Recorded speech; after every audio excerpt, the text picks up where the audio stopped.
Hello students, आज हम आपको पढ़ाने जा रहे हैं कार्डियक डिजीजेस या हार्ट डिजीजेस, जिसे हम कार्डियक डिसऑर्डर्स भी कहते हैं। जो हमारे 11th क्लास के ब्लड सर्कुलेशन चैप्टर में डिस्कस्ड है। तो हमारे टॉपिक का नाम है कार्डियक डिसऑर्डर्स।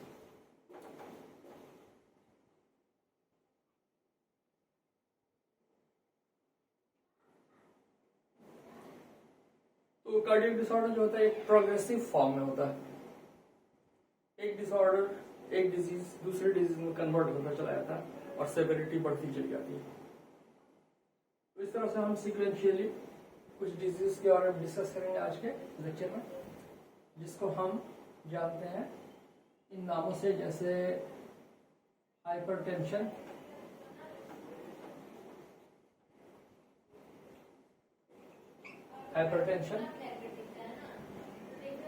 और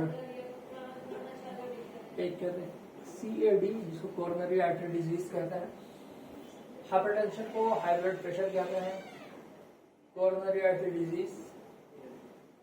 और फिर हम पढ़ते हैं एंजाइना के बारे में, एंजाइना पिक्टोरियस भी कहते हैं इसे। और फिर हम पढ़ते हैं हार्ट फेलियर के बारे में।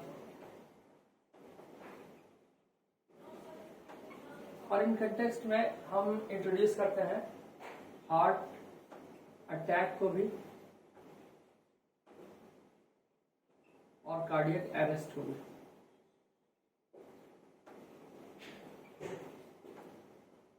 एक डिजीज और है जिसे कहते हैं एरिथमिया, जो हमें हमारे सिलेबस में नहीं है।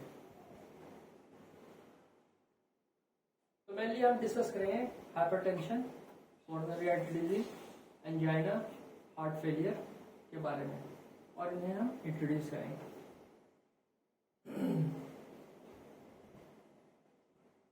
तो शुरू करते हैं हम हाइपरटेंशन से, या हाई ब्लड प्रेशर से। हाई ब्लड प्रेशर या हाइपरटेंशन। अब ये हमें पता है कि जो है ब्लड क्या होता है, कनेक्टिव टिश्यू होता है, फ्लूइड कनेक्टिव टिश्यू फ्लो करता है, सर्कुलेट करता है throughout the body for the purpose of transportation of certain materials like carbon dioxide, oxygen, nutrients, nitrogenous waste etcetera, hormones वगैरह। बहुत सारी चीजों ट्रांसपोर्टेशन के लिए ब्लड सर्कुलेट करता है, एक ऑर्गन से दूसरे ऑर्गन कनेक्ट करता है, पहुंचाता है ब्लड। और चूंकि ये सर्कुलेशन क्लोज टाइप होता है हमारे अंदर, तो आर्टरीज में और वेंस में, तो यहाँ इन आर्टरीज में और वेंस में चूंकि ये वॉल्व होता है और इस फ्लो का एक प्रेशर बनता है उन वॉल्व्स पर, जिसे हम कहते हैं ब्लड प्रेशर। तो अलग अलग लोकेशन पे, फॉर एग्जांपल आर्टरीज में, वेंस में, एओर्टा में और वेंट्रिकल में, एट्रियम में, अलग अलग यहाँ पर अलग अलग प्रेशर का अमाउंट होता है, जिसे हम मेजर करते हैं मिलीमीटर ऑफ मर्क्यूरी में, mm ऑफ Hg।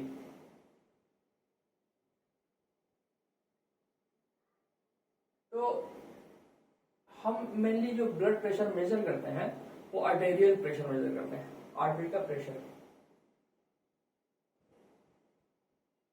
तो हाई ब्लड प्रेशर जब हम कहेंगे तो ये हाई ब्लड प्रेशर कहाँ का प्रेशर होगा?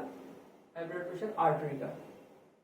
और नॉर्मली जो ब्लड प्रेशर होता है नॉर्मल इंडिविजुअल में वो होता है 120/80 mm ऑफ Hg।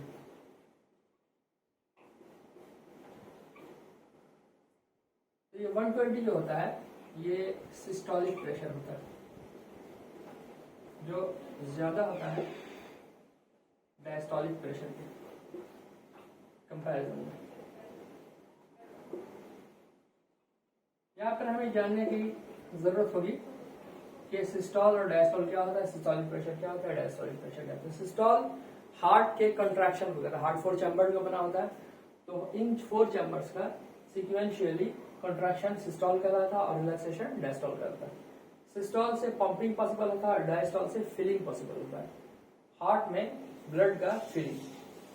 तो इन अलग अलग जगहों पर चूंकि अलग अलग फोर्सेस होते हैं, सिस्टोल में कंट्रैक्शन में फोर्स ज्यादा होता है, प्रेशर ज्यादा बनता है आर्टरीज के ऊपर, इसलिए इसका अमाउंट 120 mm होता है। और डायस्टोलिक प्रेशर जो होता है रिलैक्स स्टेट में हार्ट जब रहता है तो कम होता है रिलेटिवली। तो ये हुआ 120/80, ये तो है नॉर्मल प्रेशर। अब अगर blood pressure, high blood pressure हो गया, हाइपरटेंशन हो गया, तो परसिस्टेंटली ये कैलकुलेटेड होगा, ये यानी मेजर होगा कितना में 140/90 mm of Hg, systolic pressure, diastolic pressure. हम अगर एक बार मेजरमेंट करवा रहे हैं ब्लड का और 140/90 आ रहा है, दैट डजंट मीन कि नेसेसरली हाई ब्लड प्रेशर हो ही, बट परसिस्टेंट अगर ये कैलकुलेशन आ रहा है, मेजरमेंट आ रहा है, तो दैट मीन्स क्या हाइपरटेंशन। और हाइपरटेंशन से कई तरह के डिजीजेस होते हैं, हार्ट के डिजीजेस। इनिशियली हाइपरटेंशन अगर होगा तो बाद में ये कई तरह के डिजीज में कन्वर्ट हो सकता है और दूसरे डिजीज में कन्वर्ट हो सकता है हार्ट के। इसलिए हमने कहा कि शुरू में कि जो हार्ट डिजीजेस जो होते हैं वो प्रोग्रेसिव डिजीज होते हैं, एक डिजीज के बाद दूसरे डिजीज हो सकता है हार्ट का। और अल्टीमेटली अगर एरिथमिया हो गया तो एरिथमिया के बाद डेथ हो सकता है इंसान का, क्योंकि रिदम जो है डिस्टर्ब हो जाता है हार्ट का। हार्ट एक रिदमिकली ऑपरेटेड बॉडी होता है, अगर रिदम जो है नहीं रहेगा तो एफिशिएंटली ब्लड का पंपिंग पॉसिबल नहीं होगा, ये एरिथमिया होता है। बहरहाल हम अभी पढ़ रहे हैं हाई ब्लड प्रेशर। तो हाई ब्लड प्रेशर में जब प्रेशर ज्यादा होता है तो आर्टरीज में प्रेशर ज्यादा बनने की वजह से आर्टरीज में टीयर होता है, और इस टीयर होने की वजह से कोलेस्ट्रॉल का अटैचमेंट होने लगता है, यहाँ पे डिपोजिशन होने लगता है, जिसकी वजह से नैरोइंग ऑफ वेसल्स हो जाता है। अब नैरोइंग ऑफ वेसल्स हो जाएगा तो टारगेट ऑर्गन पे ब्लड का अमाउंट नहीं पहुंचेगा, जिसकी वजह से इन वाइटल ऑर्गन्स में, फॉर एग्जांपल हार्ट इटसेल्फ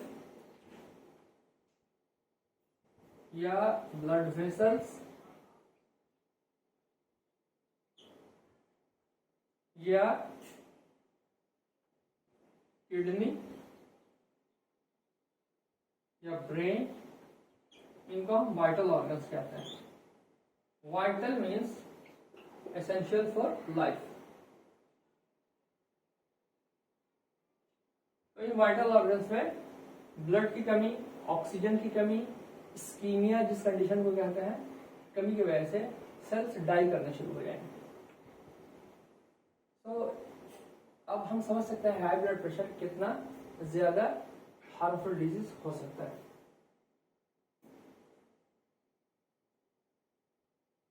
तो इस तरह से हमने समझने की कोशिश की हाइपरटेंशन के बारे में।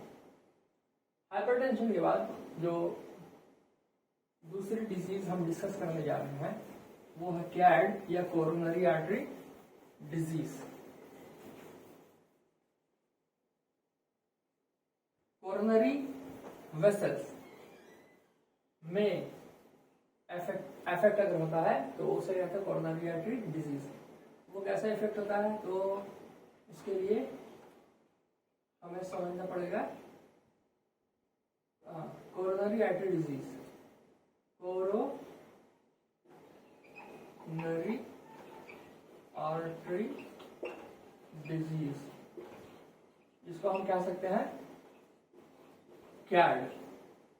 तो कोरोनरी आर्टरी हार्ट है, पता है हमें, हार्ट से जो एओर्टा से ब्लड निकलता है वो बॉडी के हर ऑर्गन में जाता है, इंक्लूडिंग हार्ट वॉल इटसेल्फ, जहां पर ऑक्सीजन की जरूरत पड़ती है वर्किंग के लिए। तो इस आर्टरी को कहेंगे हम कोरोनरी आर्टरी, जो कि ब्लड को लाएगा कहां पे, सर्कुलेटिंग ब्लड को लाएगा कहां, हार्ट वेसल्स, हार्ट के वॉल में, हार्ट के मसल्स में, जहां पर जरूरत होगी ऑक्सीजन की एक्टिविटी के लिए। तो ये कोरोनरी आर्टरी। अब कोरोनरी आर्टरी डिजीज, अब ये डिजीज कैसा डिजीज, तो इस डिजीज का दूसरा नाम है एथेरोस्क्लेरोसिस। एथेरोस्क्लेरोसिस। तो यहाँ पर एथेरोस्क्लेरोसिस क्या होता है कि एथीरोमा फॉर्मेशन होता है। एथीरोमा, एथीरोमा क्या होता है, तो लिपिड लैडन विजन होता है। तो यहाँ पर लिपिड के अलावा और भी फैट और कोलेस्ट्रॉल और कैल्शियम और फाइब्रस टिश्यूज का डिपोजिशन होना शुरू होता है। तो कोरोनरी आर्टरी वेसल्स है और यहाँ पर डिपोजिशन होना शुरू हो गया, बैक में वेसल्स है तो इसके बैक में डिपोजिशन होना शुरू हो गया। तो इस टाइप से ये प्लेग जब बनेगा तो ये नैरोइंग होना शुरू हो जाएगा वेसल्स का, और नैरोइंग होगा तो इससे फॉरवर्ड जो भी ऑर्गन होगा वो इफेक्टेड होगा, ऑक्सीजन की कमी हो जाएगी वहाँ पे। ये क्यों हुआ? ये एथेरोमा की वजह से, इसीलिए एथेरोस्क्लेरोसिस कहा गया या कोरोनरी आर्टरी डिजीज कहा गया। अब इसका इफेक्ट क्या हो सकता है? इसका इफेक्ट ये हो सकता है कि यहाँ पर अगर ब्लॉकेड हो गया कोरोनरी आर्टरी में एथेरोस्क्लेरोसिस की वजह से, तो क्या होगा कि यहाँ पर जो है सेल्स जो है ऑक्सीजन प्रॉपर नहीं मिलेगा और इनके सेल्स का डेथ होने लगेगा, हार्ट का पंपिंग इफेक्टेड हो जाएगा और ये कंडीशन जो होगा ये इस्कीमिया कहलाएगा, ऑक्सीजन की कमी। तो इसी वजह से जो है सेल डेथ भी होने शुरू हो जाते हैं, और सेल डेथ होने शुरू हो जाते हैं तो हार्ट का पंपिंग, हार्ट एक पंपिंग ऑर्गन है, हार्ट पंप इस वजह से करता है कि उसके सारे सेल्स कोऑपरेट करते हैं, पार्टिसिपेट करते हैं। लेकिन अगर कुछ सेल्स रहे ही नहीं तो हार्ट की एक्टिविटी जाहिर है कम हो जाएगी। ये सारा इफेक्ट होता है कोरोनरी आर्टरी डिजीज का। और कोरोनरी आर्टरी डिजीज के बाद हम पढ़ते हैं एंजाइना के बारे में। एंजाइना को हम एंजाइना पेक्टोरिस भी कहते हैं। अब ये एंजाइना क्या होता है? तो बाय डेफिनेशन जो होता है ये एंजाइना ये होता है कि डिमांड बढ़ जाता है। डिमांड किस चीज का? ऑक्सीजन का, ऑक्सीजन डिमांड। एंजाइना पेक्टोरिस या एंजाइना, तो इसमें डिमांड बढ़ जाएगा और सप्लाई घट जाएगा। नॉर्मली डिमांड और सप्लाई जो होता है, ये डिमांड है और ये सप्लाई है। तो सप्लाई और डिमांड लेवल जो है ऑक्सीजन का, ऑक्सीजन डिमांड और ऑक्सीजन सप्लाई, ये बराबर है। जितना डिमांड है उतना सप्लाई है, कोई दिक्कत नहीं, कोई प्रॉब्लम नहीं। बट ऐसा हो कि डिमांड ज़्यादा हो जाए और सप्लाई कम हो, ये कौन सा कंडीशन हो जाएगा? ये एंजाइना हो जाएगा। यहाँ पर फिर हम ड्रग्स के थ्रू या तो हम डिमांड को कम करेंगे या तो हम सप्लाई को बढ़ाएंगे, तब नॉर्मलाइज होगा कंडीशन, ट्रीटमेंट होगा। ये तो ट्रीटमेंट की बात है। अभी हम लोग फिजियोलॉजी पढ़ रहे हैं, फंक्शन पढ़ रहे हैं, सिर्फ आप बल्कि पैथोलॉजी पढ़ रहे हैं, डिजीज डिसऑर्डर्स के बारे में पढ़ रहे हैं। तो ये एंजाइना अब क्यों होता है? क्या रीजन हो सकता है एंजाइना का? तो एंजाइना का रीजन ये हो सकता है, दो तरह के रीजन हो सकता है। एक तो काउस जो होगा, जिसको एटियोलॉजी कहते हैं, काउस जो होगा एंजाइना का दो तरह का हो सकता है। या तो वैसोस्पाज्म हो या दूसरा वजह हो सकता है ब्लॉकेज। जैसे कि हम लोगों ने पढ़ा था कोरोनरी आर्टरी डिजीज में, तो कोरोनरी आर्टरी डिजीज में ब्लॉकेज की वजह से ये एंजाइना हो सकता है। ऑक्सीजन डिमांड ज्यादा था और सप्लाई कम हो रहा है, नैरोइंग ऑफ वेसल्स की वजह से, आर्टरीज के नैरोइंग की वजह से, ये तो एंजाइना हुआ। अब एंजाइना क्या होता है? एक्यूट भी हो सकता है, क्रोनिक भी हो सकता है। एक्यूट कंडीशन, क्रोनिक कंडीशन तो पता है जो लॉन्ग टर्म के लिए होता है, और एक्यूट कंडीशन इमरजेंसी कंडीशन होता है, जबकि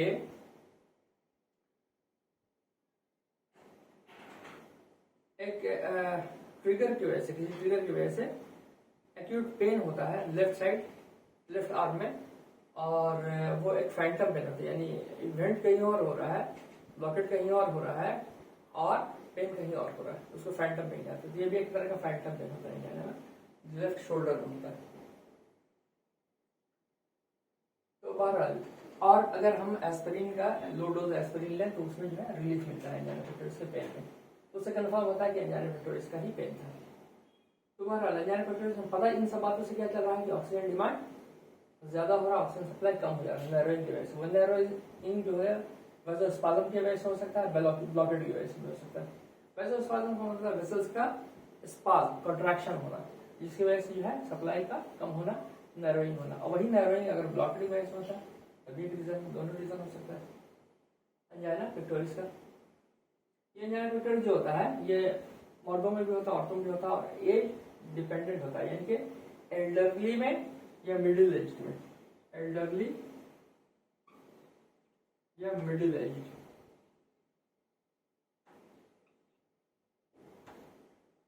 और ये डेमोग्राफी होता है, चेंज करता रहता है, कभी कुछ कभी कुछ, कभी जो है इस जमाने में एल्डरली में होता था, कम एज के लोगों में हो रहा है, तो ये तो चेंज करने वाली चीज़ है। बहरहाल नॉर्मली देखा ही गया है कि ये मिडिल एज और एल्डरली में ज़्यादा होता है एंजाइना पिक्टोरिस। तो एंजाइना पिक्टोरिस के बाद हम पढ़ने की कोशिश करेंगे हार्ट फेलियर को। हार्ट फेलियर, जैसा कि पता चल रहा है नाम से ही आपको, ये हार्ट फेल कर गया, किस चीज़ में फेल कर गया? हार्ट पंप करने में फेल कर गया, जो अपने फंक्शन में फेल कर गया। क्या वजह थी फेल कर गया हार्ट फेलियर में? फंक्शन, पंपिंग फंक्शन एफिशिएंट नहीं है, पहले जैसा नॉर्मल एफिशिएंसी नहीं है इसकी। हार्ट फेलियर में पंपिंग फेलियर होता है।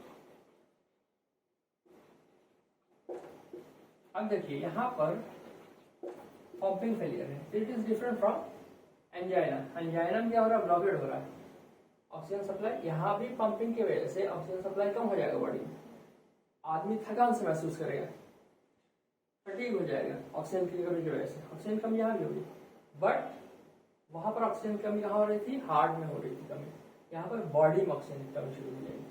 और चूंकि पंप नहीं कर पा रहा हार्ट ब्लड को, यहाँ से पंप नहीं कर पा रहा है, ये हार्ट कॉन्ट्रैक्शन जो है एफिशिएंटली नहीं हो रहा है, हार्ट पूरा ब्लड हार्ट से नहीं निकल पा रहा है, तो पूरा ब्लड नहीं निकल पा रहा, तो यहाँ पर क्या हो जा रहा है?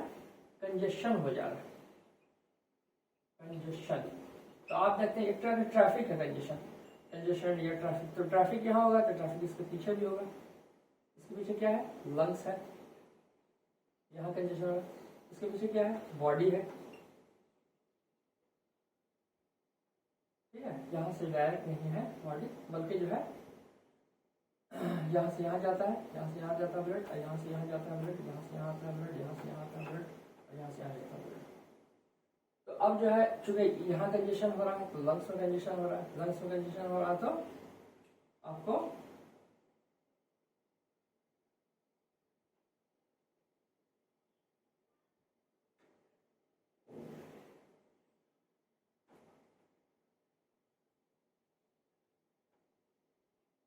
हाँ, तो लंग्स में कंजेशन हो रहा तो फिर यहाँ कहाँ कंजेशन हो जाएगा? बॉडी में कंजेशन हो जाएगा, तो स्वेलिंग होने शुरू होता है। लंग्स में पल्मोनरी कंजेशन होता है, बॉडी स्वेलिंग होना शुरू होता है, फ्लूइड का एक्यूमुलेशन शुरू होता है। इसी वजह से हार्ट फेलियर में हम क्या करते हैं?